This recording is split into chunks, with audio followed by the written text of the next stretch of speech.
Hello and thank you for joining us from wherever you are. We are live from our studios in Kokomlemle on digital address GA09925339. Our top stories this hour. Tensions rise between Ghana and Nigeria as President Akufo-Addo's apology is rejected by the Nigerian House of Senate. We're live in Nigeria as Ghana's Police Criminal Investigative Department arrests 2 persons in connection with the demolition of the Nigerian High Commission or a Nigerian High Commission building. We have a lot on our story today. Minister for Education and that of Reorganization and Development admitted at the University of Ghana Medical College Center. We will tell you why. Also coming up, incumbent Member of Parliament for Kwadaso constituency loses seat as Dr. Kingsley Nyako emerges winner in the primaries held this afternoon. We are live in the Ashanti region for the latest. And 40 people arrested for not wearing face masks as police embarks on a mission dubbed Operation Wear Your Mask in the Central Business District. We are live with the Accra Region Police for more. Are you wearing your mask? I hope you are. We're live on your digital television, also on DSTV channel 421, GoTV 144. Remember, we're streaming live on YouTube and you can get in touch with us on all our social media platforms. Send your thoughts or WhatsApp on 0540-109009. My name is Gifty Andopia. This is The Pulse. Please be my guest.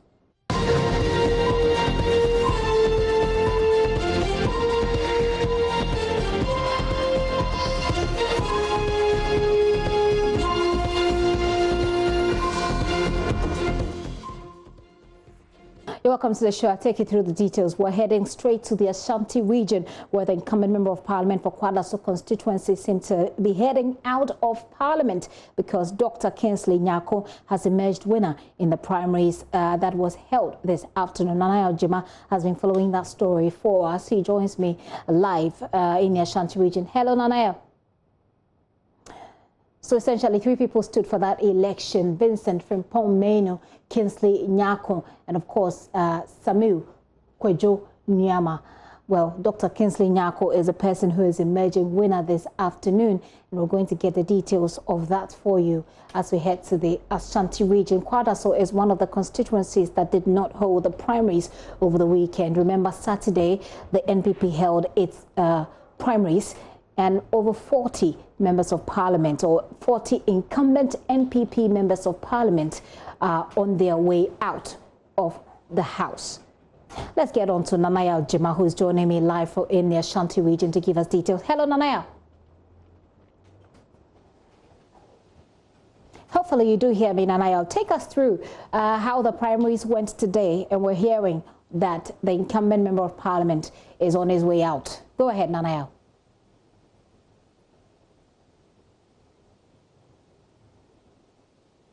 Okay, Nanaya, I do see you, but I can't hear you. I think that your microphone is off. Let's try and put it on and do give us the details of that particular primaries. Nanaya Ojima, like I said, is standing by in the Ashanti region to give us the details of that from that parliamentary primaries that has just ended in Kwadaso for the Kwadaso constituency. Let's head back to Nanaya Ojima. Nanaya Ojima, your microphone must be on now. Go ahead, tell us what happened.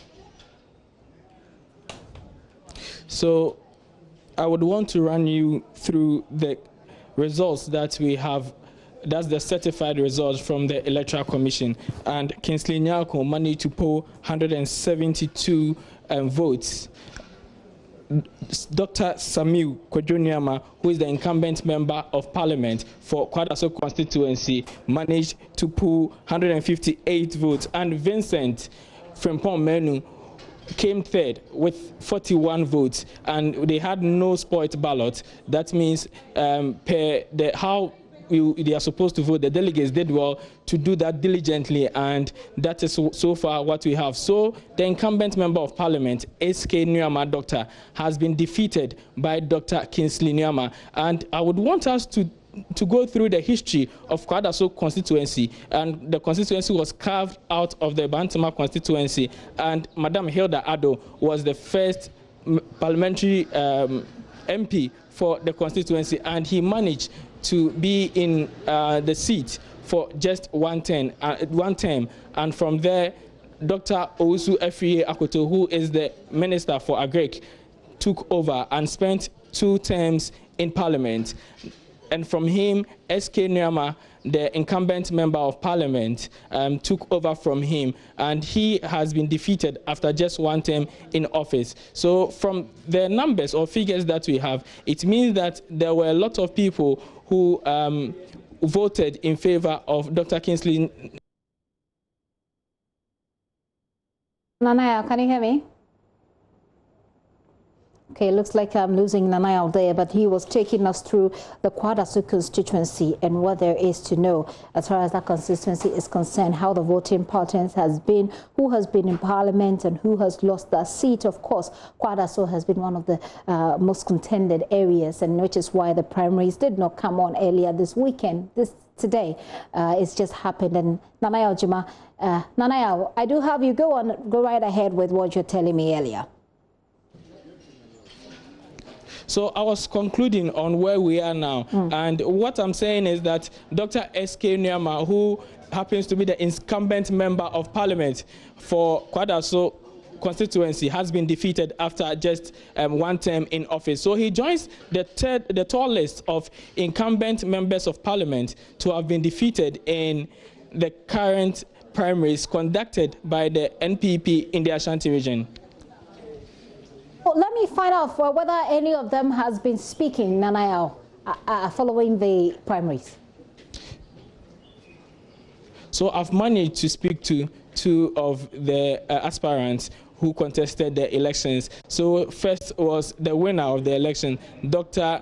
Nyako, and to him, he's happy that today he has emerged winner of the elections, and he is calling for support from the other 2 aspirants to help him win power for the NPP in 2020. So what he wants to do is to increase the votes that Nana Akufo-Addo was able to garner in the previous election, that's the 2016 election. So he believes that if they come on board and help him with political strategies, he will be able to win massively for Nana Akufo-Addo. And also I had an interview with the man who became 3rd on the list, that's Vincent Frimpong Menu, and he says probably his strategy for this election didn't work as expected. So he will go back, do his homework, and maybe in the next 4 years, he will come back and contest the elections. But he also promised to support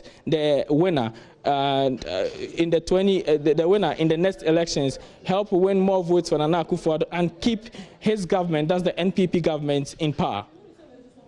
Interesting. There. How did this particular election go, Nanaya? How was it held? Give us a mental picture. So I've been here from 7 a.m. when the election started through to 1 p.m. and I've visited almost all the 10 polling stations in the constituency. And I must say, delegates did conduct themselves very well, except the Apatrapa constituency or the Apatrapa polling station, where there were a few issues between the winner, that's the supporters of the winner, Mr. Dr. Dr. Kingsley Nyako, and also the incumbent, Dr. S.K. Nyama. And from what I was able to gather from the eyewitnesses, according to them, one of them came in and he was trying to go around the polling station, have some interaction with the delegates who were at the polling station at that time. And some of his supporters were cheering him up and they were happy to see him. And very soon or later, one contender came in and he also received a lot of cheers from his supporters who were present at the polling station. So these two, in showing their love for their candidates, clashed, and there was heavy military presence on the ground at that time, and there was also reinforcement who came in to stop what could have been an open for all fight among the supporters of the two candidates. So that was the issue there, but police and the military were quick to intervene, and after that issue, soon it was 1 o'clock when the election was supposed to end. So it ended and counting started. But till I left there hadn't been any issues. Things were calm. Aspirants and their delegates and their supporters waited for the ballots to be counted and left the polling station peacefully. Interesting. Now, finally, how was COVID-19, or how did they observe COVID-19 protocols today, given what happened on Saturday? So throughout the period from morning, they were going by the protocols. When you come in here, you see automatic hand washing points dotted across all the polling stations that I went to, and whoever comes in was made to wash his hands, wear his face mask, and it was clearly written on the walls that without face mask you'll be denied voting. So they all came in face masks and went by all the protocols.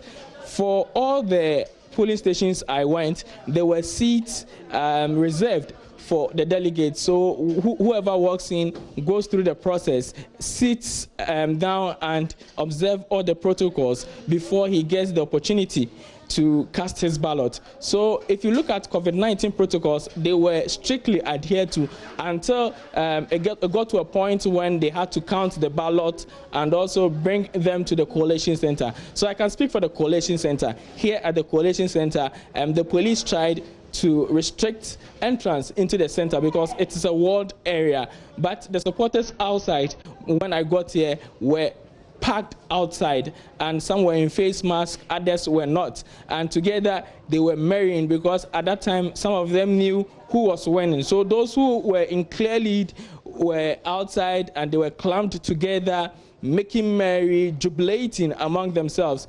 When I got access into the area or the polling station, I saw some of the people, or the police ensured that everybody in here were in face masks. But unfortunately, as time went on, when they were getting to know or the results were unfolding, some went wayward, doing whatever they wanted to do. So some took off their face mask, others were getting closer and making merry, disregarding social distancing protocol. And when the name of Dr. Kingsley Nyako, the winner, was mentioned, his supporters all went around him and carried him shoulder high. So clearly they were in breach of the social distancing protocol and other protocols. Even we journalists at a point breached the protocol in attempt to get interview with some of the candidates. Nanaya, thank you for that update. Very comprehensive one, I should say. Nanaya Juma there, joining me all the way from the Ashanti region. Kwadaso, to be specific, where the NPP primaries there, which was on hold, has just been held. We know that the incumbent has lost or is on his way out as he lost in this primaries. We'll bring you more of that in our subsequent bulletin. Right now, let's turn our attention to education. 3 schools in the yet-to-be-created South District are yet to receive their full complement of PPEs. Akpafu Senior Secondary Technical, Likbe Senior High School and St. Mary's Seminary Secondary School have so far received thermometer guns, hand sanitizers, as well as face masks. The other items that officials are saying are on their way. Apart from that, the day 3 of the school's reopening has also been characterized by a very low number of students reporting for school. The Sal area is currently under the supervision of the Hohoe Municipal Assembly. OT correspondent Peter Seno will be joining me shortly with the latest, but he reported earlier on what his checks in the senior high schools in the OT region revealed. The low number of students reporting for studies, especially the third years, after 2 months closure of schools due to COVID-19 restrictions, teachers say it's worrying. And 104 candidates who are to arrive. Yesterday, we have been alert to get them in class and teach them. But by the end of the day, we have 3 students in school. We are ready and waiting for the students to come. Because we know they will be coming, we have prepared and ever ready. So anytime they come in, we'll begin business. It's so demoralizing because, you know, the exam is not too far from now. And so we expect that the children will come in, you know, especially now that they are not paying fees. Government is taking care of everything. All they have to do will be to come into the school with their luggage. And so we are so disappointed that they are not coming. For KJB Asatu Senior High School, official records say of 1,043 expected students, only 200 of them had reported Tuesday. Similar reports ran through 22 other senior high schools in the region. Teachers in schools operating as day or non-residential say feeding is becoming a challenge as no catering services are allowed on campus. The teachers argue that moving to and from town during break periods would disrupt their schedules. No food.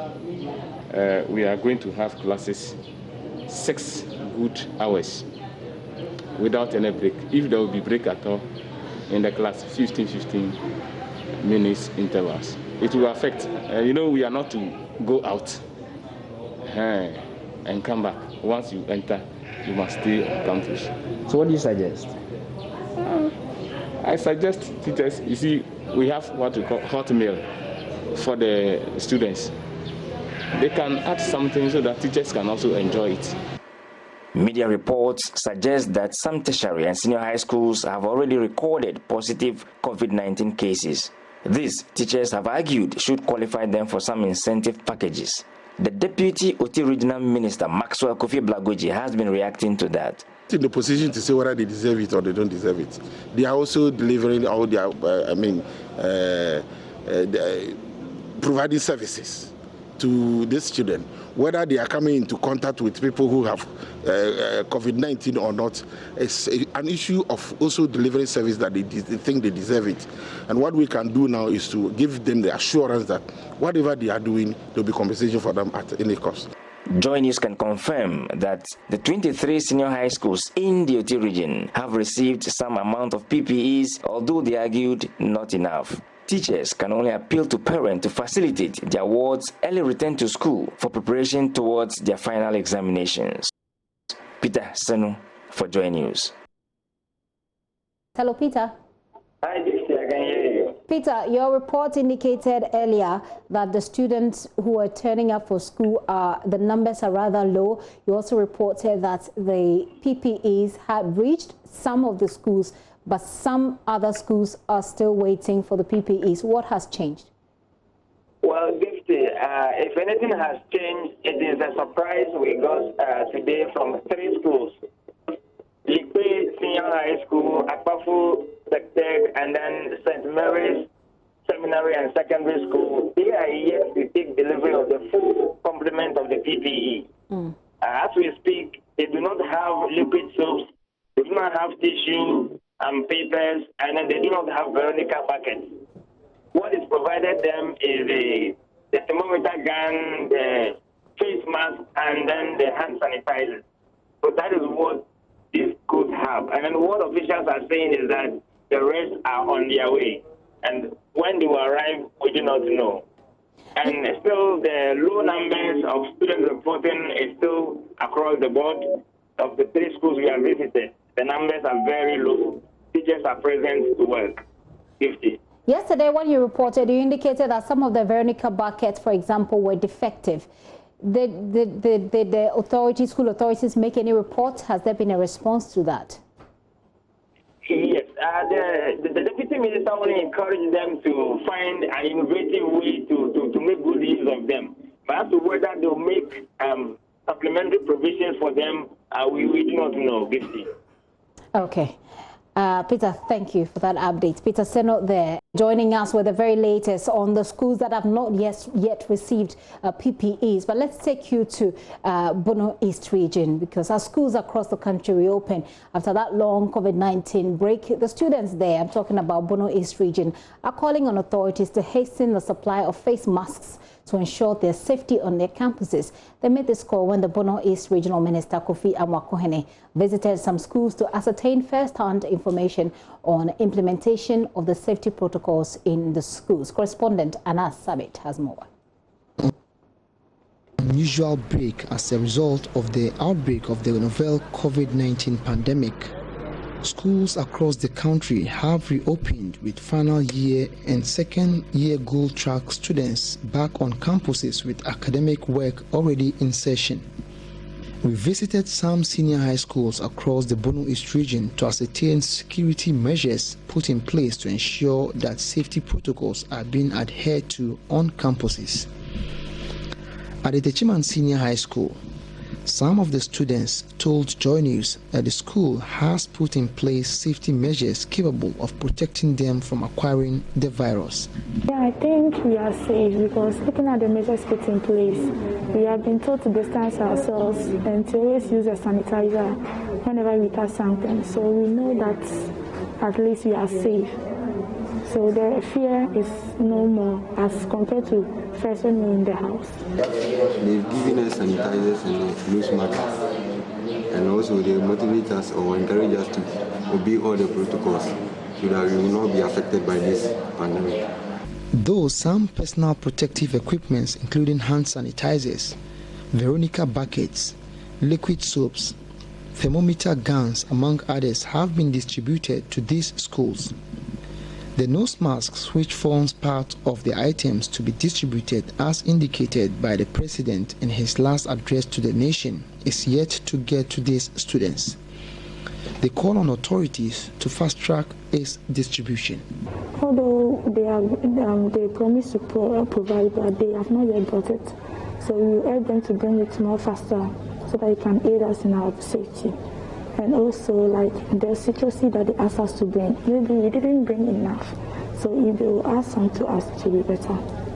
The team, led by the Bono East Regional Minister, also visited the Akunfi Amiao Senior High School in the Techiman North District. Here, just like the Techiman Senior High School, social distancing protocols and the use of nose masks were strictly adhered to by the students. Sanja Dora told JoyNews that her sole wish is to see teachers commit themselves to helping them in passing their final exams. What I can tell or I can say is we like the teachers to be coming to classes each time they are having their lesson to come and take us so that it can help us and also supervise us to learn our books so that it can help us to pass our exams well. For the Bono East Regional Minister, Mr. Kofi Amwakohene, parents should send their children back to school because all safety protocols are being implemented to cater for these students. We need to go around to inspect the schools, whether the existing protocols measures has been taken care of. And indeed, the schools that we've been to so far, you attest to the fact that, in fact, the schools are safer than home. So I would encourage every parent to make sure that the ward come to school by tomorrow, because they have all the necessary PPEs, and then even the classrooms are so much emptied and the teachers are there. So I think everybody should make sure that the ward come to school and as early as practicable. With regards to the personal protective equipment, Mr. Amwakohene indicated that swift action will be taken to ensure that all PPEs get to the schools within the week. Reporting for JoyNews, Anas Sabit, Aurwa. Let's head to Oti region and talk to our correspondent Peter Seno for more on the latest development there. Hello, Peter. Hello, Peter. Okay, I also have Anas Sabit on, our correspondent for the Bono East region, whose report we just played. Hello, Anas, do you hear me? Anas, can you hear me? Yeah, I can hear you. Great. So in this your report, it indicates that not all the schools have received their PPEs. Has anything changed today? For now, we are yet to receive any confirmation as in the fact that those PPEs we realized were not supplied to the schools have been submitted. In fact, with the exception of the nose masks, almost all the other PPEs have been supplied. They have been told by the regional authorities that they are expecting the nose masks to be in between today and tomorrow. We are yet to have any confirmation as to whether they've been submitted or not, except that the schools have already instructed the students to come to the school, to report to the school with at least 3 nose masks. So these are what the students are relying on for now, with the government's promise nose masks yet to hit the ground. So yesterday you went around with the minister, the regional minister. What response did he give to the students who are calling for the face masks? Yeah, the response the minister gives them is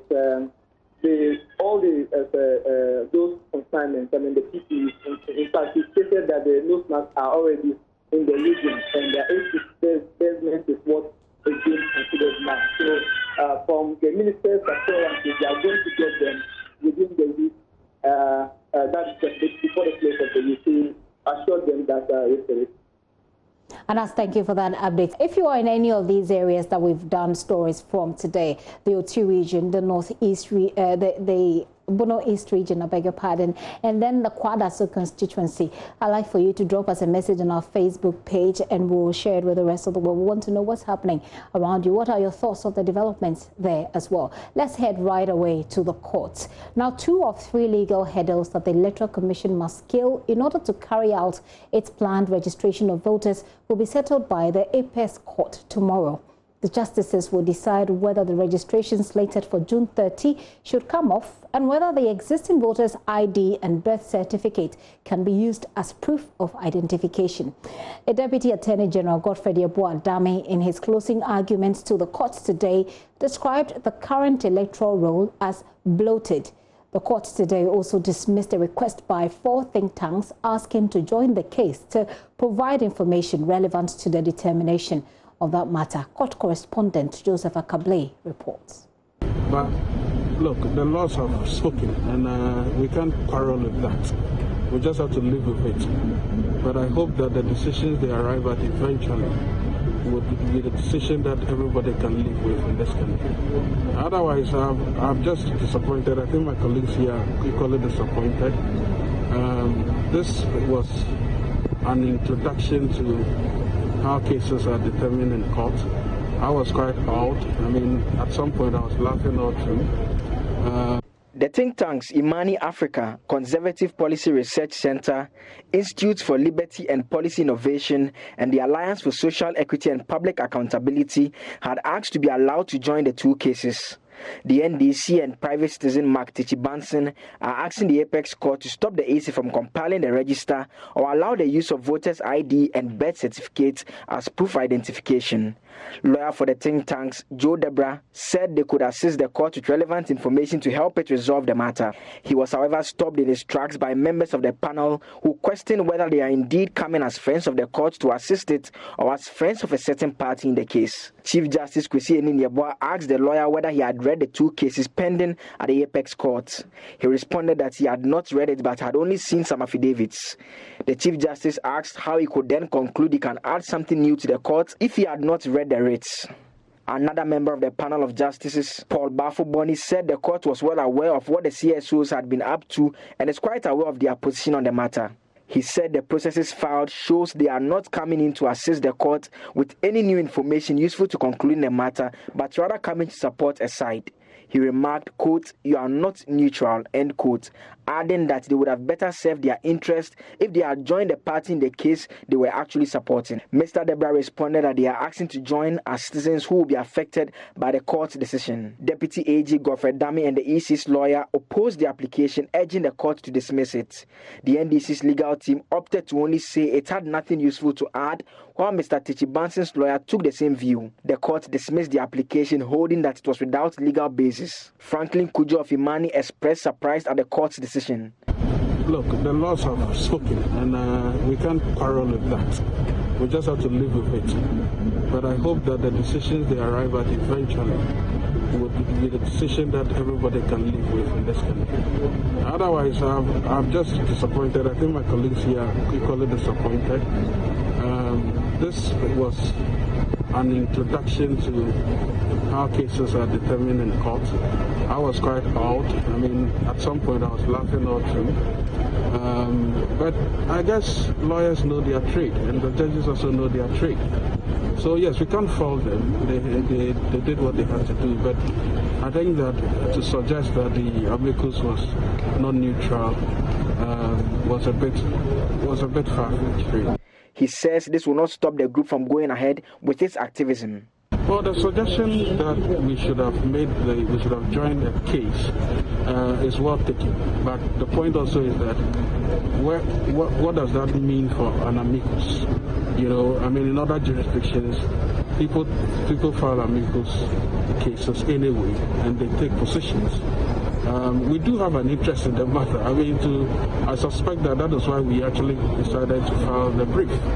So to suggest that the brief was not neutral, I don't understand that language. I think they probably didn't even read anything, but anyway, they made their decisions, and we can live with that. Is this the end of the road for you in terms of your activism related to this particular issue? Well, this is a country of law and order. I would think that the courts have decided what they have to decide. It doesn't stop us from activism. We'll keep on speaking about the matters because we think that these are critical matters of public policy. I think the courts have benefited soundly from sound public policy, but they chose differently. And so, well, here we are. Once the court delivers its judgment on Thursday, the only pending case against the EC will be the one filed by a Shaman MP and a Snogbe, which is due at the High Court on Monday, June 29. Court correspondent Joseph Akabley filed that report. I'm going to take a very quick break here on the pulse. When I return, we'll talk to you about what government is doing.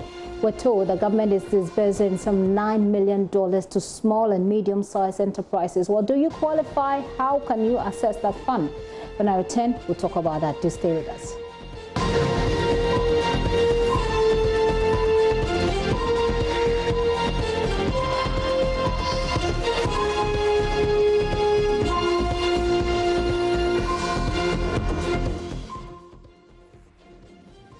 The Ghana COVID-19 Private Sector Fund has launched a crowdfunding initiative to raise money to complete its flagship project, a 100-bed infectious disease isolation and treatment facility at the Ga East Hospital here in Accra. Work on the facility began in mid-April after President Akufo-Addo broke grounds for work to begin. Mamavi Owusu-Abuaje was there. Here is what she brought. I'm at the project site of the Infectious Disease Isolation Treatment Center, the only one of its kind in our country.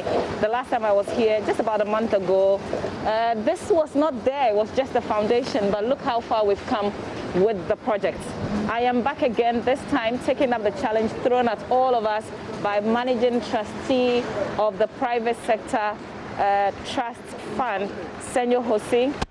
He's asking all of us to contribute at least 10 Ghana cedis to the completion of this project. I am just running so I can catch up with him. He would explain where we are with the project. So come with me. Currently, we are doing the external landscaping. As you can see on the walls, we are doing the texturing so we can get the painting going on. We are still testing paint colors out there. You can come with me. All right. So here we go. This is actually the floor of the entire building. This is the main entrance. So this is the ambulance ramp that would enable us to have... Explain again. So you have an ambulance ramp. So what we do right now is external landscaping to enable an ambulance climb up a ramp and then drop patients for care. Okay. And this is the main entrance. You can come this way. So Senyo is taking us on a tour of the facility. Of course, the first time I came here, it was just the foundation. That was just about a month and a half ago, I think. So this is going to be the main entrance of the building. Okay. We call here the pre-trial area. When patients come here, we sort them out. If people, we don't have certainty about their level of infection, we put them in the trial area to the side, right? And then there's another set of rooms here where we isolate, take tests till we confirm they are infectious. So you don't have people who come here with suspicion of infection, actually rather picking an infection in here. Okay, so when you're crossing, that's what we call the corridor of hope. This is the corridor of hope. This is the corridor of hope. It actually walks you straight into the entire ward treatment areas. So these are standard rooms for the wards. Can we take a look? Yeah, we will. We will take a look. Any of them works. We're just clearing out the floor so we can actually start the floor work. So the windows are up.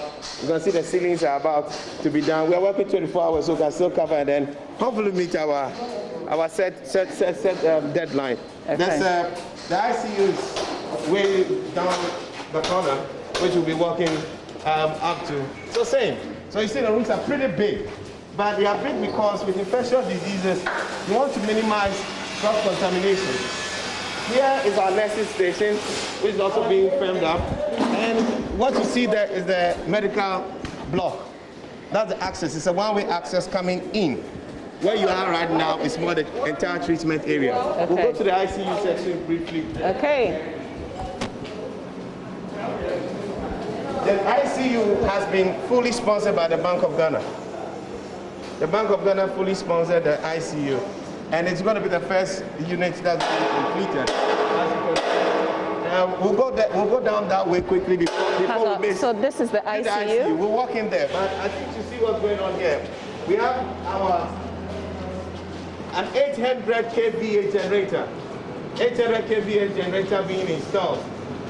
Currently being installed by AXA, who are the suppliers of our generator. So you can see that's going on because it's going to fully powered by air condition, treated air conditions. You're going to have all the air coming in UV treated and all the air going out also UV treated, so you don't have contamination coming in or going out of the building. It needs a lot of power. This place is fully climatically controlled, so you need backup power at all times. We are yet to actually get ECG to actually connect the place. We are not too sure whether they will be doing it in time or not. And we've also taken a decision not to pay for that kind of service. Connecting here is not something that this project should be paying for. But using the grid is something that the facility will pay for. But getting connected is not something we'll pay for. So we started with generator to power it, and we expect ECG to come through in time. So these are the ICU units. This is a typical room for the ICU. You see the ceilings this is going to be the first to be done possibly by the weekend, and then the rest will also join through, early part of next week. The ceilings are up. We should be having the flooring done by the weekend. If you as a visit, I think you should see that. So these are the bathrooms. Typically, ICUs only keep bathrooms. But we're making room for people who may be in between that situation where they could possibly move and take their own showers and use their own bathroom. And you say this is adopted, the Bank of Ghana has adopted this ICU unit? Yes, the Bank of Ghana has adopted that. Here, for example, it's a monitoring unit. All the ICU rooms are supposed to have CCTVs because these are people in critical conditions. They hardly move. You need to be able to make an intervention when there's some form of urgency. So you're going to have the nurses and some of the medics here who will be monitoring them on screen. This is another one for another part of the ICU. Then crossing over is where you have an extremely critical case. So these ones, you have very isolated people. So you have, all these are one-way accesses, fully blocked with hermetic controls there. This exclusive, one-room, extremely critical care places. So you just have one bed and a patient who can practically not move at all. Has an extremely critical case. Everyone here will be on ventilator. That's what you're likely going to have. So you have 5 of them out of the total 21 bed ICU unit. This takes you out of the ICU block or the ICU wing, and it takes you into the exit corridor. This place has 2 exits. One that way and one this way. This exit is actually meant for patients who are expired. So patients who pass on, they go into a cold room here, we call the cadaver. The cadaver is a cold room. And then this aisle is where the medics would always pass to exit. They would have to walk through this place into what we call the decontamination chambers. This is an infectious disease facility, so people coming here would have to be effectively PPE controlled or protected, so they don't get infected. But when they are going to the medical block, they need to clean them, so they don't go into the medical block with any infection. So you do that decontamination in the chamber. We have 3 chambers. That's why the facility is unique. So you realize that the workflow for a normal hospital is not the same as the workflow here. The entrance into this facility and your exit are totally different. Because the only way to exit is for you to be properly decontaminated. This is the first of the chambers. I go. Yeah. And this is the second of the decontamination chamber. And then you have the third. By the third, you have the medical officer or nurse or whoever is serving here, the frontliner, is clean and now can walk into the medical block.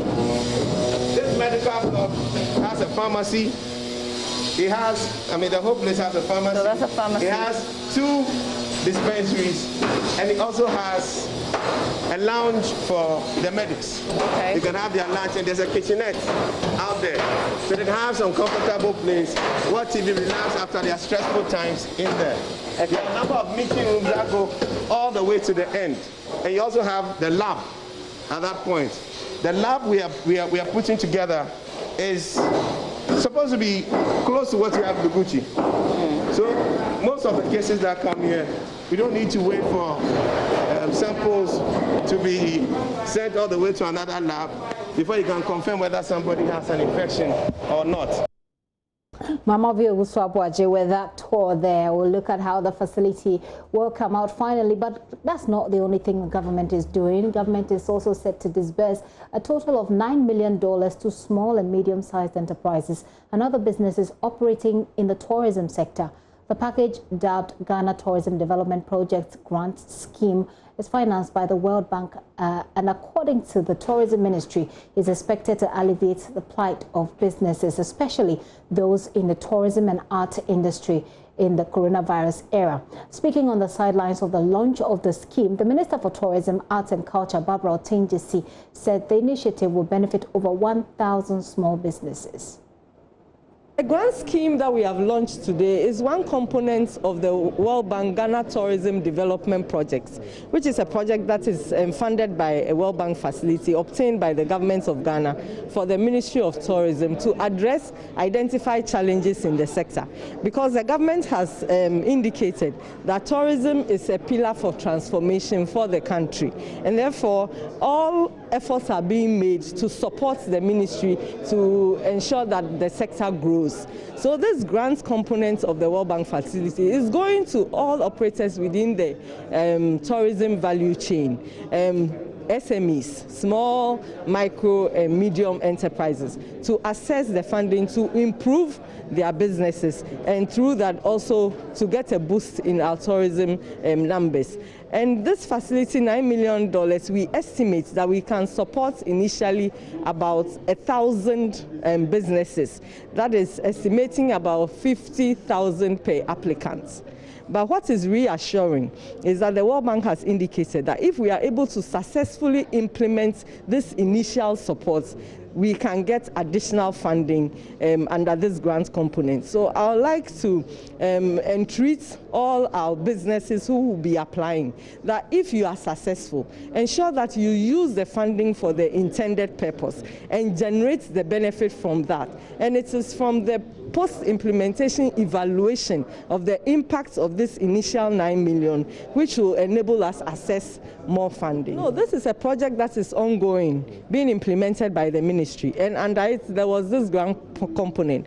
But fortunately or unfortunately, the implementation of the grant component has coincided with this COVID pandemic, which has impacted significantly our sector, and most of our businesses are suffering. So we see that through disbursement of this facility, it will bring the needed support to our businesses, aside from the other interventions that government is also providing to businesses generally. This is also going to support our businesses directly, and I think that it has come in good time.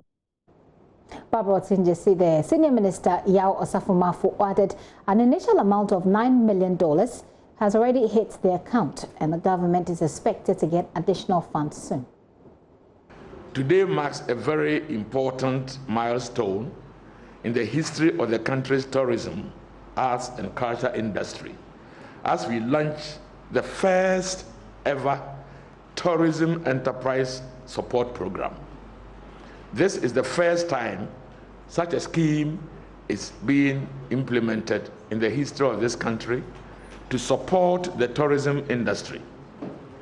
The grant scheme, among others, aims at supporting registered individual enterprises and other enterprises operating in the tourism and hospitality sector.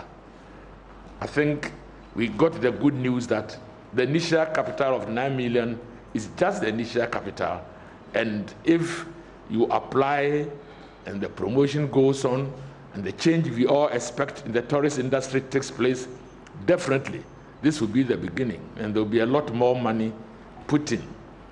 Indeed, normally when the World Bank finances a project, it's an initial sum. You expect other donors along the line to buy into it to make it bigger. So I would say that the operators of this should make a success out of it and will attract a lot more money into this whole enterprise. Okay, so let's get down to the ground. How do you apply for this grant? Joining us via Zoom for more is Senior Manager at the Ghana Tourism Development Project and also the grant consultant, Daniel Abebio. Mr. Abebio, thank you so much for your patience, having been on Zoom for a while. Good afternoon to you. Hi, good afternoon. So let's begin with the eligibility criteria. Who qualifies for this? So before I go into the eligibility is actually tied to what you call the grant categories. Okay. So let me spend some few minutes to talk about the grant categories, then we can go into the eligibility. So there are 3 grant categories as far as the tourism development grants is concerned. The very first, which the Honorable Senior Minister made mention of, is what we call the site upgrade grant.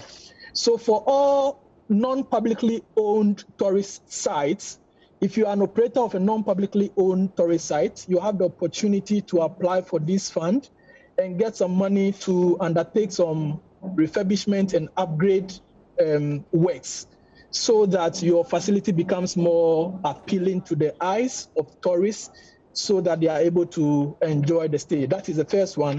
The second one is what you call the SME grant. So the SME grant targets businesses in the tourism value chain, so i.e. hospitality, leisure, arts, and all of that. And it's actually meant to support already viable businesses, emphasis, viable businesses. So not necessarily business ideas, but businesses with very developed business plans and they're already making some profits. Perhaps because of the COVID situation, they are challenged in one way or the other. The facility also supports them. And then the very last one is what we call the capacity building grant. The capacity building grant targets what we typically call the MSMEs, the micro, small and medium scale enterprises. So here the emphasis and the focus is really on new business ideas. And the expectation is that for such people who have new business ideas, they might not necessarily have the capacity to develop them and take the business to the next level. So the grant will afford them the opportunity to develop them, train them, give them the tools, the necessary things they need to be able to develop their ideas further and make it a viable venture. So that is what the 3 categories of grants are and how one can benefit. Now let me move straight into the eligibility. Now we talk of 2 sets of eligibilities, one for businesses and the other for individuals. And individuals here are, I made mention of the capacity building grant, where you are dealing with people with new business ideas. Now for businesses, Obviously, this is a government of Ghana facility, and so it is meant to benefit Ghanaians. The business must have majority ownership in the hands of Ghanaians. You want to be seen to be doing the right thing, so it is meant to support businesses which have the right registration, so i.e. you should have been registered with the Registrar General's Department. 2, the business should have physical location in Ghana. 3, it must be owned by an individual who actually has registration with any of the tourist association.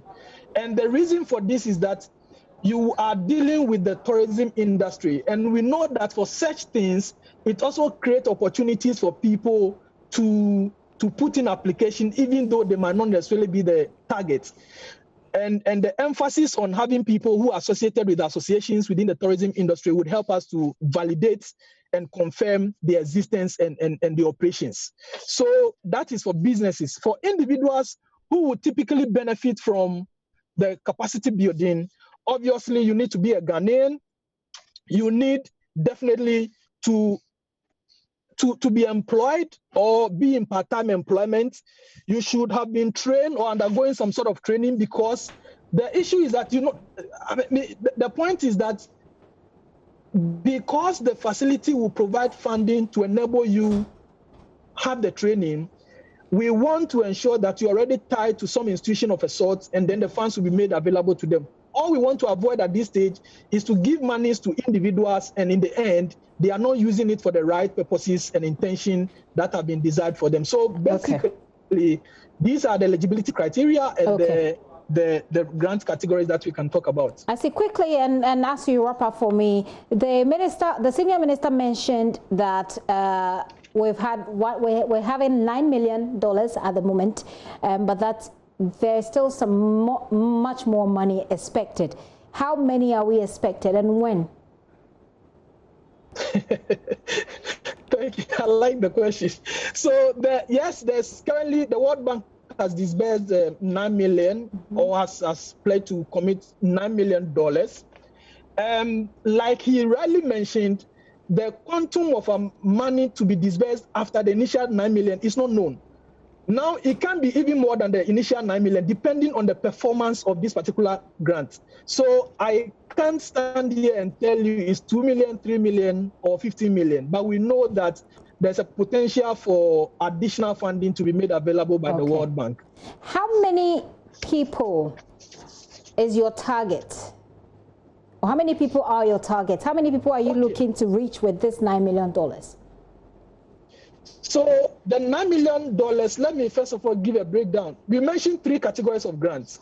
The site upgrade is for 4 million, the capacity building is 1 million, and the SME grant is another 4 million. Now, in terms of number, the initial number is an estimated 1,000. But you would agree with me that depending on the submissions that come in, it might be less or more. I see. And how much can each person, let's say it's a small-scale business that employs like how many people roughly, even before I bring in my question? Okay, so the categories, like I mentioned, is from micro to all the way to medium. So give us a number range. From 1 to 100 employees. Okay, 1 to 100. Being, 1 to 100 across the range, yeah. Okay, and you can apply for how much? Okay, so this is a matching grant. And by matching grant, what we mean is that you have something you want to do to improve on your business performance. You don't necessarily have all the funds available. Government says, I am making the facility available, the fund available to support part of the work you want to do. So you need to demonstrate that out of the total cost of, let's say, 500,000, 50,000, 100,000, I don't know what the project is, but you need to demonstrate through your proposal. Out of the 50,000, I have a 20,000, I have a 25,000, I need additional 25,000 to get it done.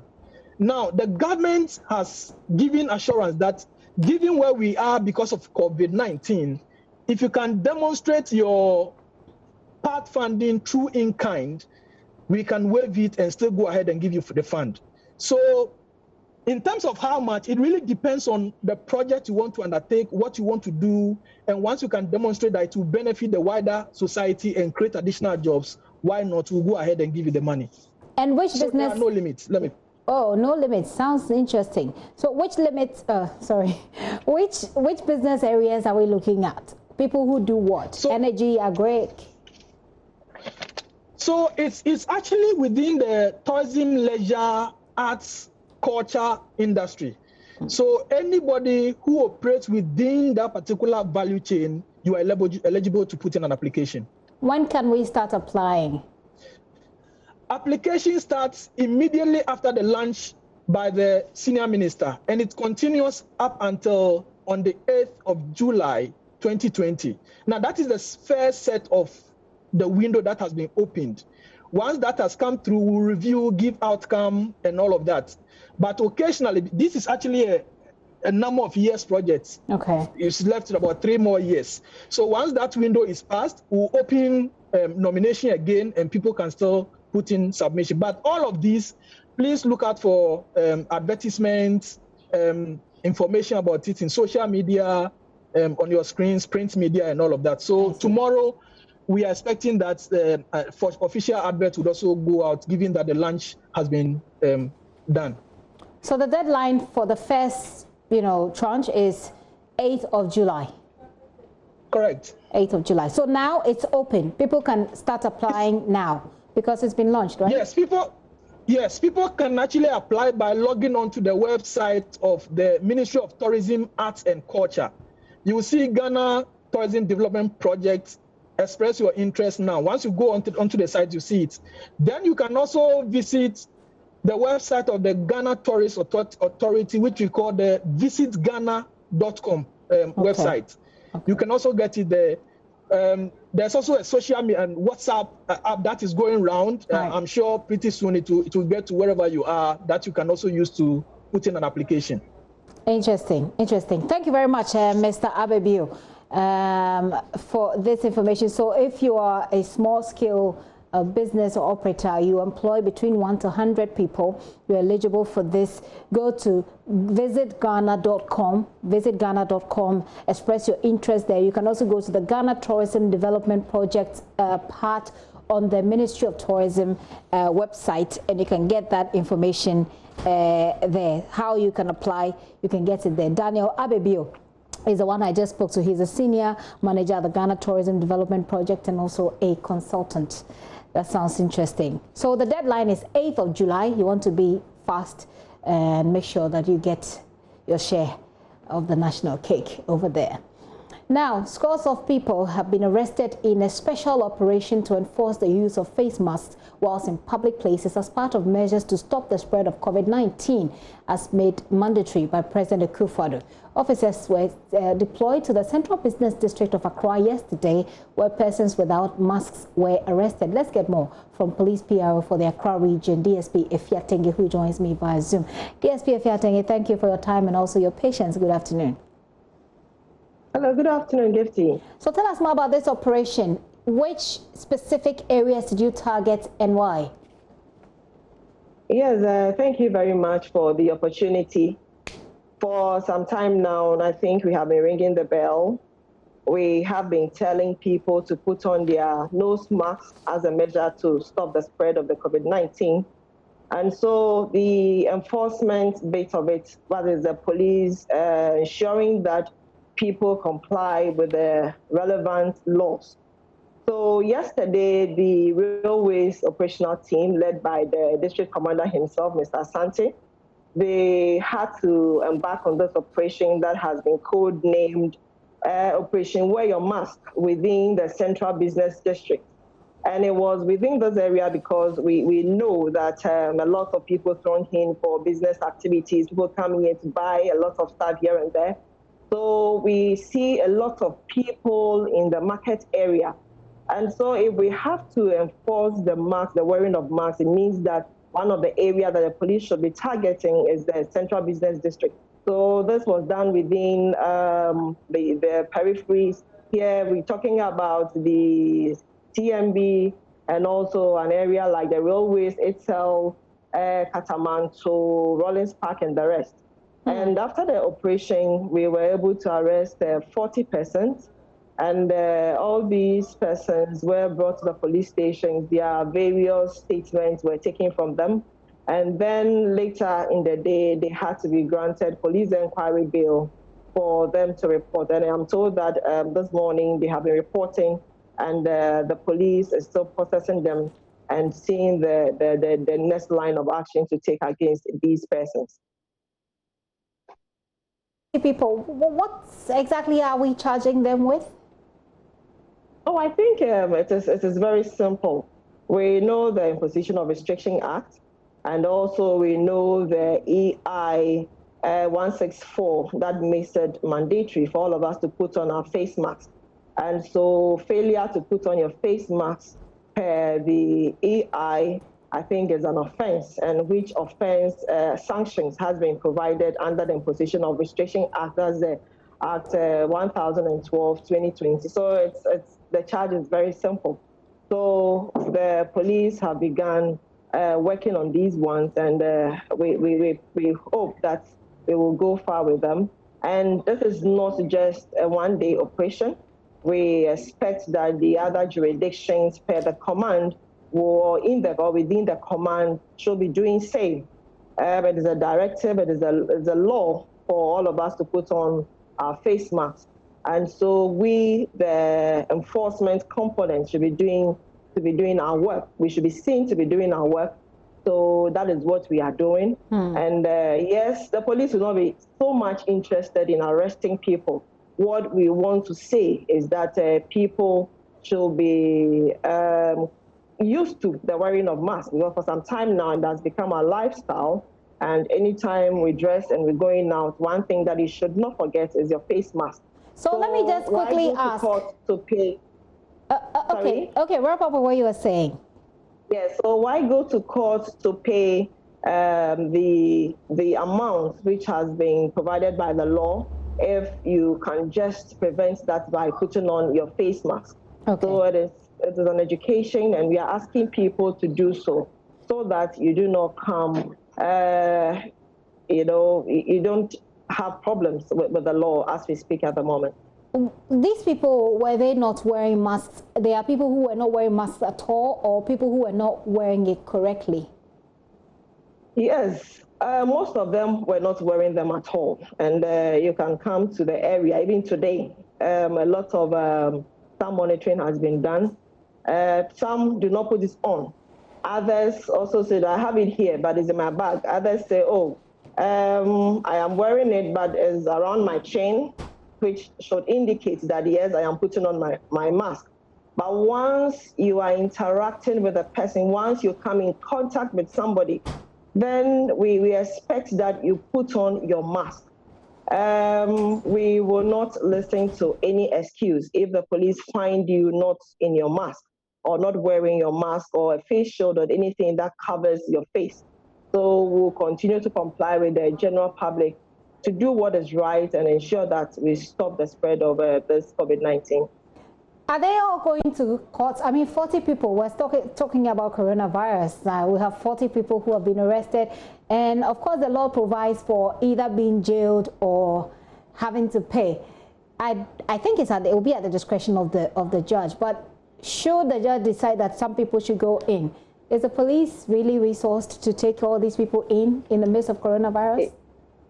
Yes, I think that should be a question that should go to the prison service. And actually, we began taking people to court during the enforcement of the partial lockdown. And some people have been convicted. And so those who were unable to pay the fine, I know that they are serving their various jail terms at the various prison service or areas. And here for Accra, those who will be arrested, yes, these ones are taken to the Ankafo prison. So I think for the capacity as to whether the custody or the prison service is resourced enough to be able to take in these persons, maybe the prison service can help us more. But for us, our hands are tied, and we have to do what is expected of us as police institution. When next is the operation taking place? Yes, when and where? The operation has begun. We are continuing, and we expect people to be aware of this and comply accordingly. That is something that we are doing. We may not specifically go on an operation. Apart from the operation that we go, we may also do some random checks at places where we feel that people are not wearing face masks. We're even in the course of our main policing duties, like patrols, monitoring, any activity of a sort. Once we are mandated by law to ensure that people wear their face masks, and any of our police duties, we can still find out and make sure that people are wearing their face covers as the law requires. DSP Fiatenge, thank you so much for your time this afternoon. DSP Fiatenge speaks for the Accra Region Police, and they say 40 people have been arrested today around the central business districts. They've been, their caution statements have been taken. I think they've been cautioned as well, and they've been sent out on police inquiry bail. We'll see how that goes. But if you're around that area, wherever you are, you want to wear your masks so that you don't get to either pay or get to be in prison. Now, since the outbreak of COVID-19, many Ghanaians stranded abroad have been itching to return home, but the borders are closed and the hope of being evacuated seems to be rather slim. In the last few days, there have been reports of some Ghanaian footballers in Ethiopia pleading to be evacuated. There is more in this report. In Dubai, a group of Ghanaians sleeping rough on the street were taken in by Dubai police early June. Several dozens of people, all from Ghana, were found sleeping in a park in the city's southward district, officials said. Days after, between 40 and 50 were taken to a temporary accommodation site at Jebel Ali. And by Wednesday afternoon, a full group, including 77 men and 3 women, were transferred to a new site at our cause. Officers said they were in contact with Ghana's consulate, where dozens had gathered on Sunday and Monday to ask for help. But Ghanaian players are Ethiopia now. In Ethiopia, the situation is not any different. These Ghanaian footballers just want to return home. But some have been lucky. Earlier this month, a Ghanaian footballer was rescued from an Indian airport after 74 days due to the country's coronavirus lockdown.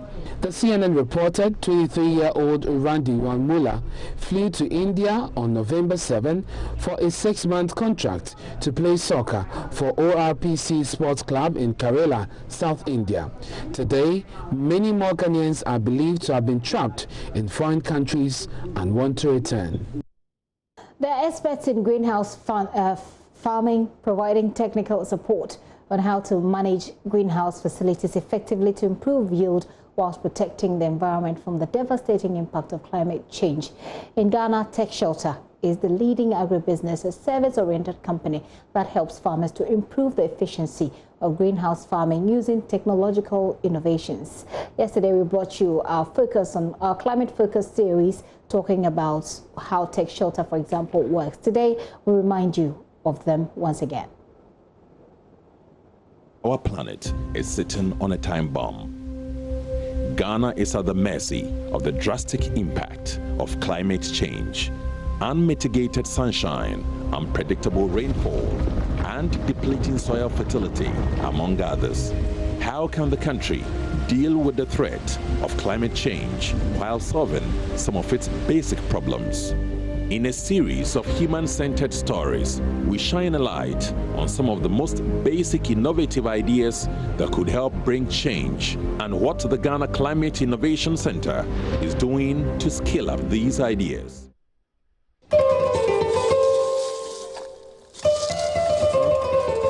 For many years, Ghanaian farmers have cleared very large hectares of land to grow food and cash crops to feed themselves and the entire nation. They use old farming methods that produce very low yields while relying on the unpredictable rainfall patterns, fertilizers and pesticides.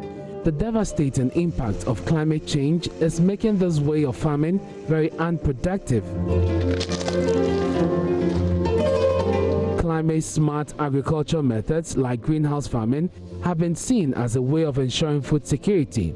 In Ghana, Tech Shelter is the leading agribusiness service-oriented company that helps farmers to improve the efficiency of greenhouse farming using technological innovations. Greenhouses are, by design, a strict regime kind of growing of crops, and you're supposed to maintain certain activities in fixed times and schedules. So some of these were managed manually, and these manual inefficiencies affected yields.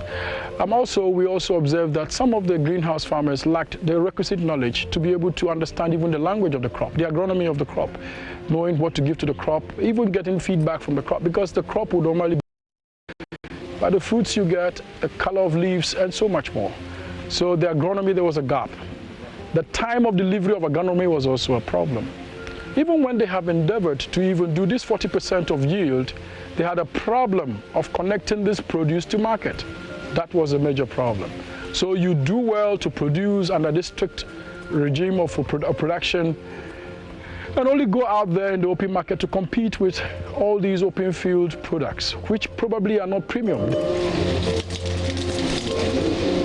This is a team of engineers, agronomists, agro-trainers, logistics and supply chain experts who come together to deliver smart technological solutions in greenhouse farming.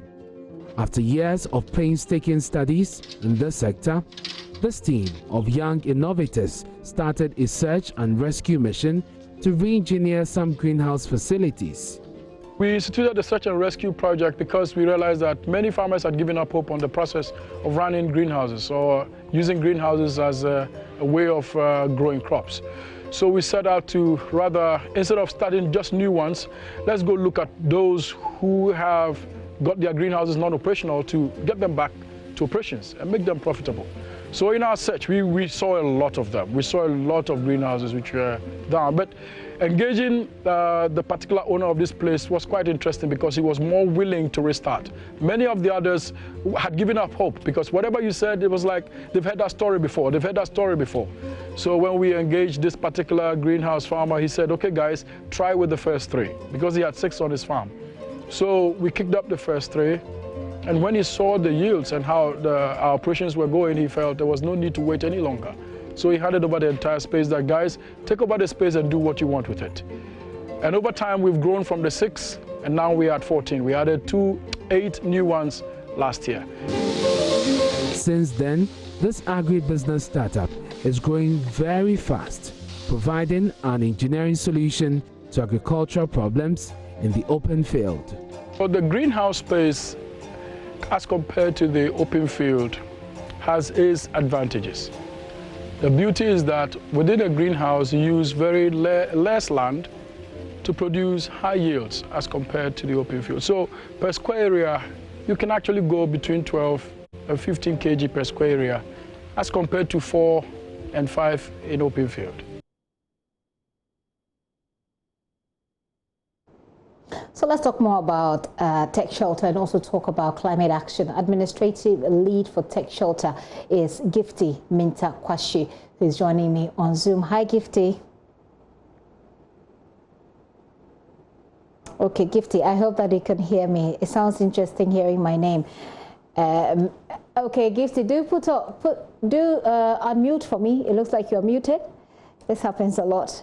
Well, I think we'll have to organize a full-blown classes for unmuting on Zoom because everybody that comes on the show seems to be on mute. Gifty, I hear you now. It's good to have you. Good afternoon. Good afternoon to you, Gifty. My name. I know, right? Doesn't it sound funny? Let's get also on Zoom and bring in Yaba Ajiman Hafa. She is entrepreneurship consultant with the World Bank, which of course is supporting the Ghana Climate Innovative Center. Bring you this. Hi, Yaba. Hello to the two Gifties. I know, right? It's good to have you. Let me start with Tech Shelter. Gifty, your project seems to be working for the environment, but summarize it for us, for people who have not taken their time to follow the video through, in a nutshell, and for people who want to, get the information quick. What is it really about? All right, so thank you very much once again, Gifty, and good afternoon to all your cherished listeners. So basically, Tech Shelter is an agribusiness company that focuses on using both software and hardware solutions to help greenhouse farmers to maximize their efficiency and also increase yield to help feed a growing population. So in simple terms, that's what Tech Shelter does. Interesting. How do you think we can replicate this across communities? One person can do it all, and climate action is a big deal. I mean, it's a huge field. How do we replicate this? All right, so that's interesting. So currently in Ebri, where our project site is, we have about 20 greenhouses that we call it the Tech Shelter Greenhouse Village, encouraging people to come into the greenhouse sector, because with the little resources you have, you'll be able to produce more, and which of course doesn't affect the environment and also affect the species. So one thing we need to do is to create more awareness for people to understand how greenhouses work and how effective it can be if we are to put in more effort in the awareness creation. I think it can be replicated at other communities. And so far, so good. We've been able to do a feasibility test in other communities to replicate these greenhouse structures and this greenhouse village in other regions in Ghana, and also to expand in other countries.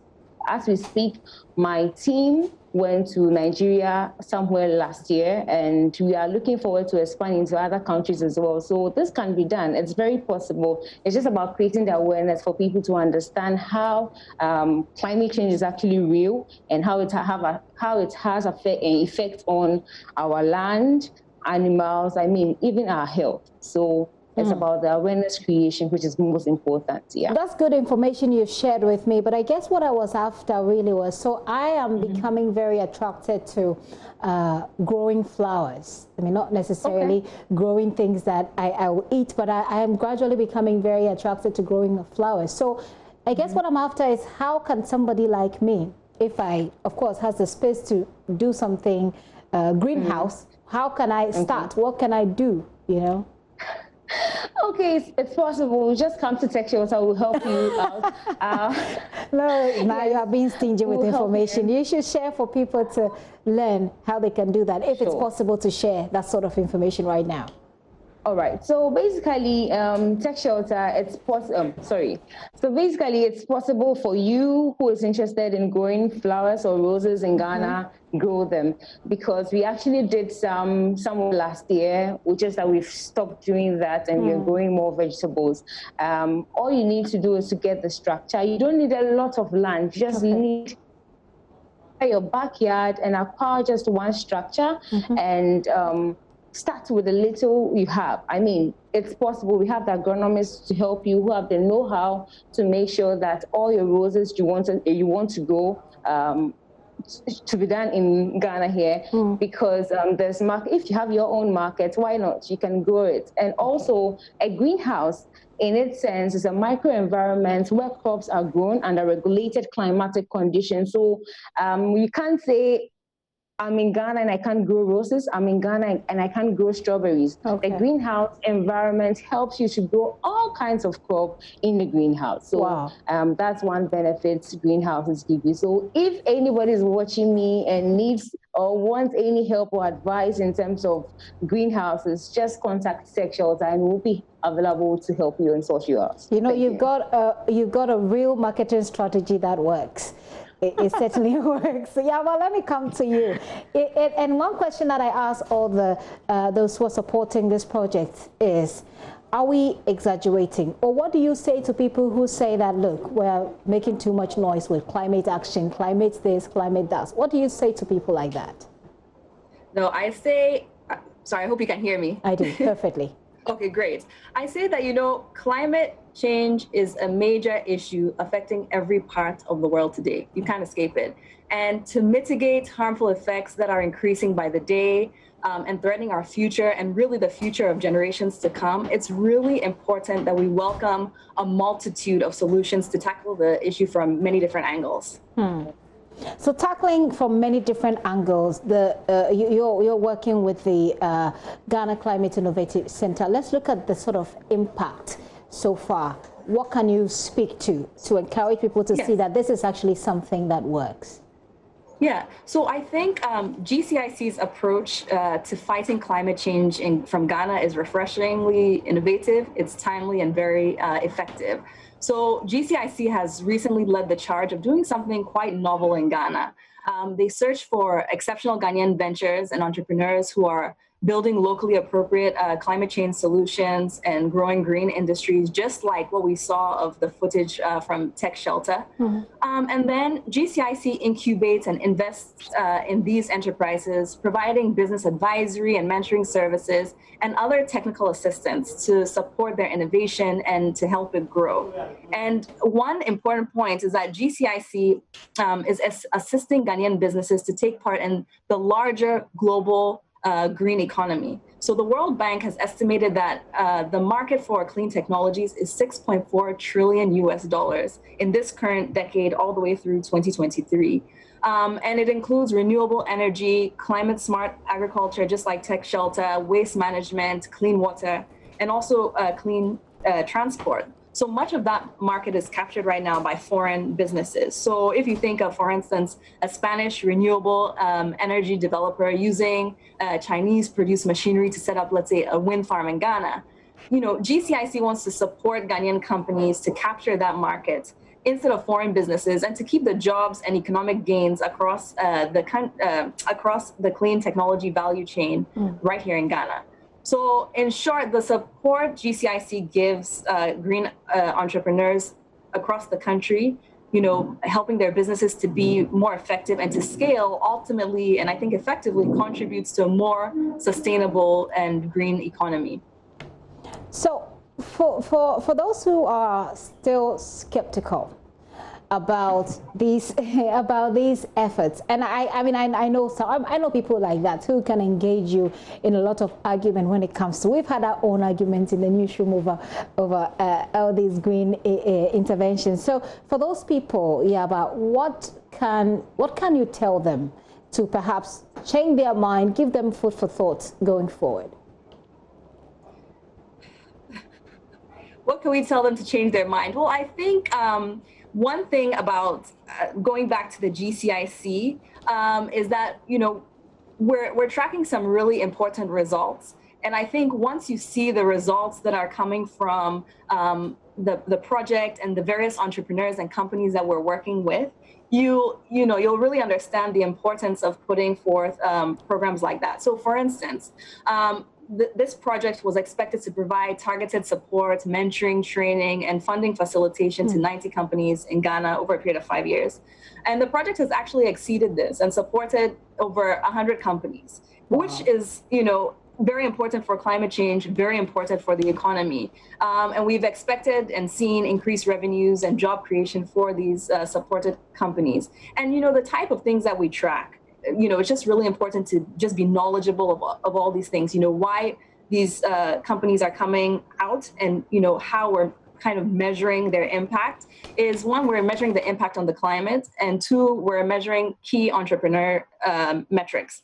So, for instance, we track the carbon dioxide emissions avoided, and we know that carbon dioxide is it's harmful to the climate, and that's why we're trying to reduce it.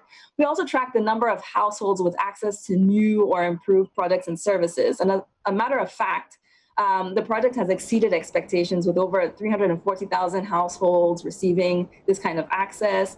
We track the number of low carbon or energy efficient technologies supported. And the people who have received access to modern energy. So instead of using regular firewood to cook your produce, you have organizations that are now looking at more user-friendly or environmentally friendly products, such as bamboo, because the smoke is much less than with regular firewood. And even as Gifty was saying, for your own health, sometimes you can tell the difference on a very basic level when you're burning regular firewood and inhaling it, as opposed to burning, a more climate friendly type of product. I think I should be very honest and say that this is the interview that I've enjoyed the most, the GCIC interview that I've enjoyed the most. I don't know if it's because I'm talking to women who are leading this spot, or if I'm talking to someone called Gifty, but I really enjoyed this conversation. Gifty, I'd like to take your final words as we wrap up on this, and I'll still come for more, tips on how I can create my flower garden in a greenhouse. Gifty, your final words. Why not? Sure. All right. So what I would like to say to people watching is that they should come on board. That's coming into or farming in the appropriate way by investing into the greenhouse farming or going green. Let's encourage other businesses to also go green. Whenever they are going into business or whenever you want to create any business, make sure you have the environment in mind before you create the business. Don't just do business because I'm just getting money out of it, but also have the environment in mind, your own health also in your hand, and the world as a whole. So all the best to everybody and stay safe. Yeah. Thank you, Gifty. Thank you so much. I really, really enjoyed this conversation. Yaba, do you have any final words to share with us before we depart? Yeah, I just like to say that, in terms of getting people, thinking about just how we can be more environmentally friendly, especially with regards to businesses, I think there's three things that we can focus on. One is to create, the country should be responsible for creating and promoting an awareness drive specifically directed at businesses to encourage environmentally friendly practices within, their various operations. And really, climate and environment should be looked at as a business opportunity and not necessarily as a burden that businesses need to meet. And I think, secondly, national policies can be put in place to ensure that businesses are environmentally conscious and responsible. So, for instance, there could be green sensitization requirements that come with official company registrations to ensure that businesses are at least aware of policies or best practices, before they commence operations, as well as tax breaks and incentives for companies to adhere to. And then lastly, the education of our young ones is very important. Schools, households, churches, mosques, all have the responsibility of ensuring that Ghana's children, who will undoubtedly grow up to be our leaders and business people, know what it means to take care of our environment and to have the opportunity to be green innovators themselves. So visiting organizations like Tech Shelter, listening to people like Gifty, the two Gifties, it's really important. And I feel that if we play our cards right, they can all be champions and enforcers of a green, sustainable Ghana and of our world. So I think most importantly, we need to keep educating ourselves. And I salute you and your team at Climate Focus for using your platform to do just that, because knowledge is power. And we salute all of you, especially you consulting for the World Bank, for also supporting in this. I've been talking to Gifty Mintakwashe. She's administrative lead for Tech Shelter. And then Yaba Ajman Hafa, who's an entrepreneurship consultant with the World Bank. Great, great, great interview. It's been, look at it as a business opportunity. I'm looking at it as a way of, swimming in a bed of roses when my idea becomes real. Thank you, ladies, for joining us in this conversation. I'm going to take you straight to Germany. Today, in our weekly crossover to that country, a new lockdown has been imposed in Western Germany as coronavirus infections go up following the ease of restrictions. I spoke earlier to our partners, DW. Kate Brady is correspondent with our partners there. And my first question to her was that 2 districts in Western Germany have had restrictions imposed in just weeks after the restrictions were lifted. I asked her why that happened. Well, this is all due to a massive outbreak at a slaughterhouse in the district of Gütersloh in Western Germany. And almost 1,500 employees at that slaughterhouse have now tested positive for COVID-19. And for the past few days, all the employees, some 6,000 employees at this slaughterhouse, have been in quarantine. And as such, a few members of the public, so people who don't work at this slaughterhouse, have now since been also tested positive for COVID-19. COVID-19. So the state, North Rhine-Westphalia in Western Germany, decided yesterday to re-implement rather strict measures, both on the area where that slaughterhouse is and also in the neighbouring district as well, affecting hundreds of thousands of people. So until June 30th at least, all pubs, cafes, museums, restaurants, schools will all remain closed in those two districts. So I also asked Kate what the situation was elsewhere in Germany.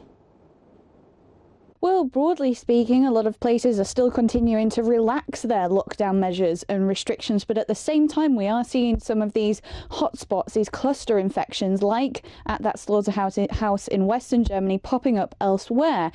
Even here in Berlin as well, 2 districts have now put several apartment blocks under quarantine after some more than 100 people tested positive for COVID-19. There's a similar situation at a town in central Germany as well, in Göttingen.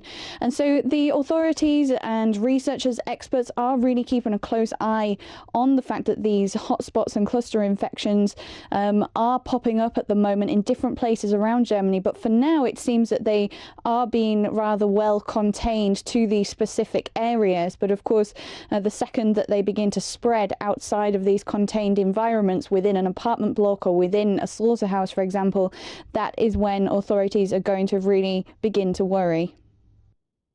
The final question I put to Kate earlier was that the fact that the rate of coronavirus spread has actually skyrocketed in that country. How concerned are authorities? And I asked her to explain to us the rate of infection.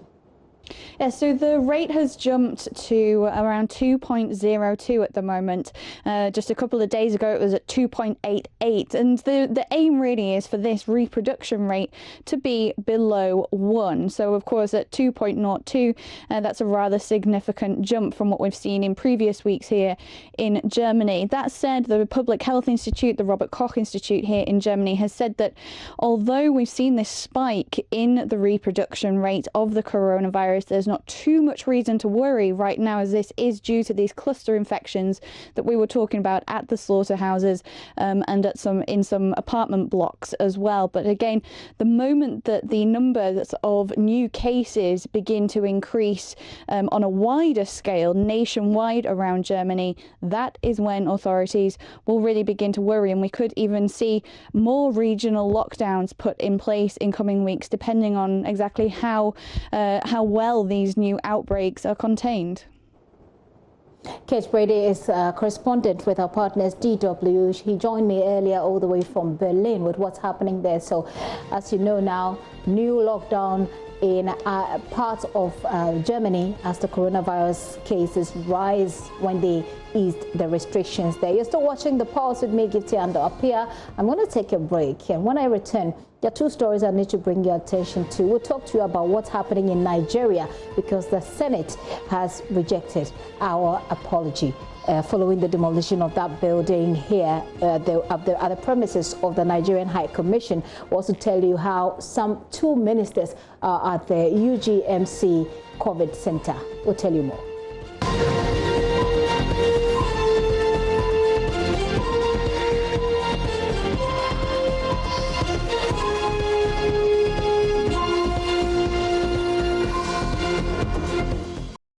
Welcome back to the show. Many thanks for staying with us. Education Minister Dr. Matthew Opoku-Prempeh has confirmed JoyNews reports that he is currently on isolation at the University of Ghana Medical Center. A statement from the press secretary to the minister adds that the minister is currently awaiting results from a second COVID-19 test. He's not the only minister currently receiving treatment at the facility. We know that the Regional Reorganization and Development Minister Dan Kwekuboche is also checked in at the facility on Monday after displaying COVID-related symptoms. Head of our health desk, Fred Smith, is here to give us more. Fred, let's start with the full statement from the Education Minister. What are the details? Well, the Education Minister in this statement, signed by Rodney Nkrumah Boateng, who is the press secretary to the minister, says the Minister of Education, Honorable Dr. Matthew Opoku-Prempeh, announces that he is currently detained at the University of Ghana Medical Center, UGMC, in Accra. On Tuesday, the 16th of June 2020, he underwent various tests, including, well, 16th will be last week. Yeah. He underwent various tests, including COVID-19, after feeling unwell for a couple of days.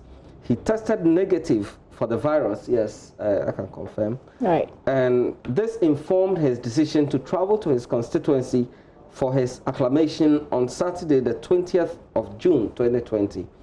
Following his return to Accra, he still felt unwell and decided to check himself in for further tests, including a second test for COVID-19.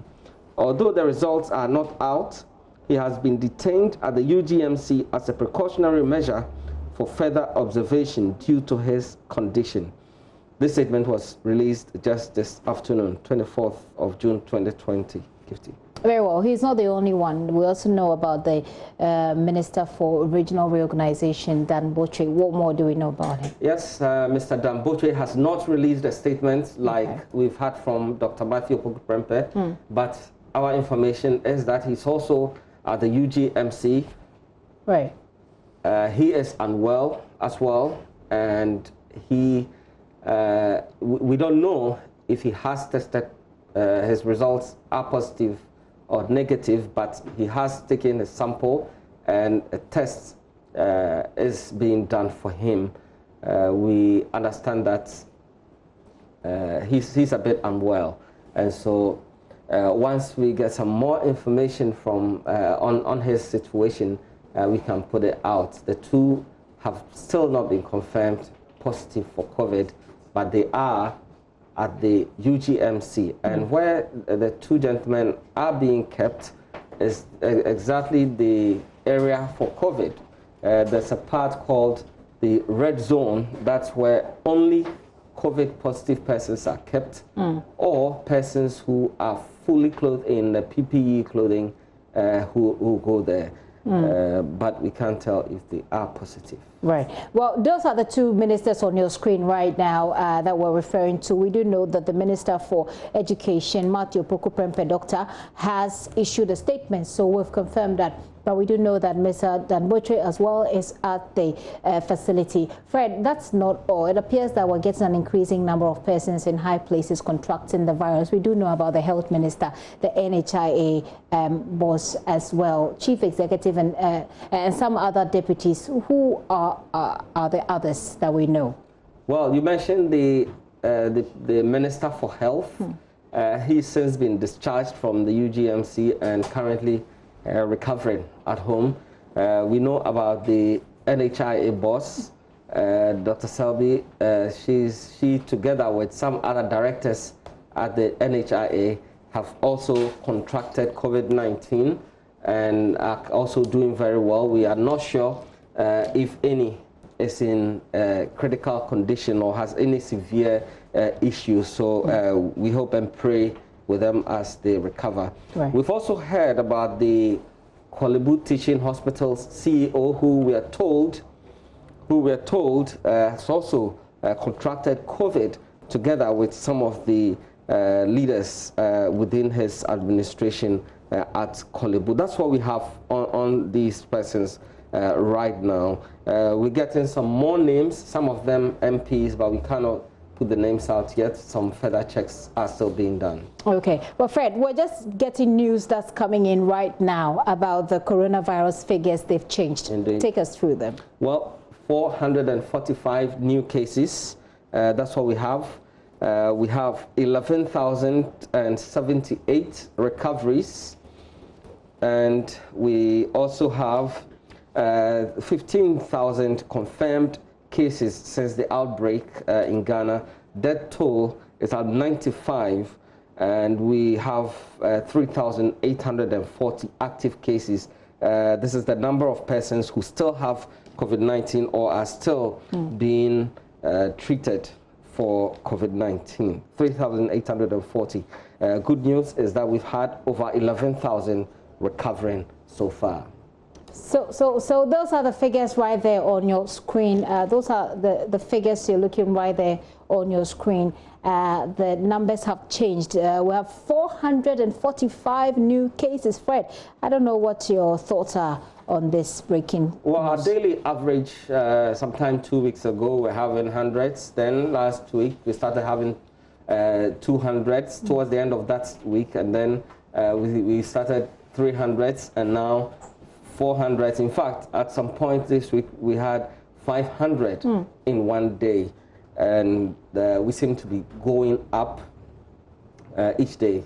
And so the preventive etiquettes that have been announced by the president must be adhered to if you want to reduce the cases as they are. Okay, Fred, thank you. But those are figures that will bring you more on. But Fred is still here with me in the studio because there's another story that we need to bring you.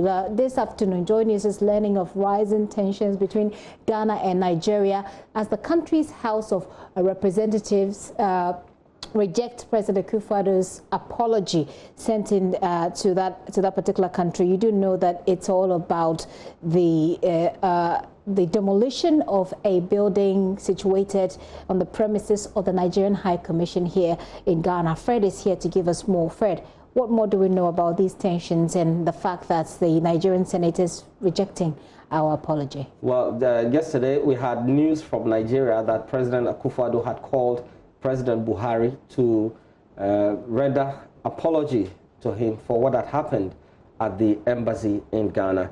The High Commission in Ghana, beg your pardon. And the two leaders had a frank and, peaceful conversation, except that after this conversation, the Nigerian government tweeted about it, and then the media picked it up. We're hearing today that the House of Representatives have rejected it. In fact, the Speaker himself, we had this interaction with our partners, Channels TV, who reported from the House itself that the Speaker and other House reps rejected the apology in its entirety because they think that this is one too many. It's happened to them in South Africa, it's happened to them in China. They can't take anymore, and that they must exact some sort of punishment so that Ghana will feel the pain and not continue with this. That's the situation in Nigeria as we speak. We know today the police CID actually arrested 2 people. They put 2 people they had arrested 2 days ago before court, and those 2 we have not been told who they are, but they've gone to court, they've been charged. Yet in Nigeria, they are not happy that the matter is going through the legal system. They think that something must just happen. Ghana must just repay or pay Nigeria for what they've lost, and some sanctions must follow. That's been the difficulty with this situation. In the next few minutes, we expect Ghana's foreign minister to hold a news conference, which we will bring live to our viewers. It is on this particular issue after conclusion of that investigation. You recall that the Deputy Minister on Joy FM yesterday promised that in 48 hours they will conclude with that investigation. And so far, that appears to have been done, and so the Foreign Minister will be addressing the media shortly. All right, Fred, thank you very much. Fred is head of our health desk, brought us update on the ministers who were told are receiving treatment at the UGMC COVID-19 Center. We'll bring you more of that story, but we'll build also to speak to our partners, Channels. Will bring you that, as well as an international relations expert, Dr. Yao Gebe, in our subsequent bulletins. It's been great having you today. Let's do this again tomorrow, as I always say. But Sandra Islamapena is joining us from home, where she brings us Business Live. Right after that, we'll also bring you, 30 minutes after that, I should say, we'll bring you Joy News Prime. Do stay here with us. My name is Gifty Andopia. Why don't you log on to myjoyonline.com for more news? Thank you.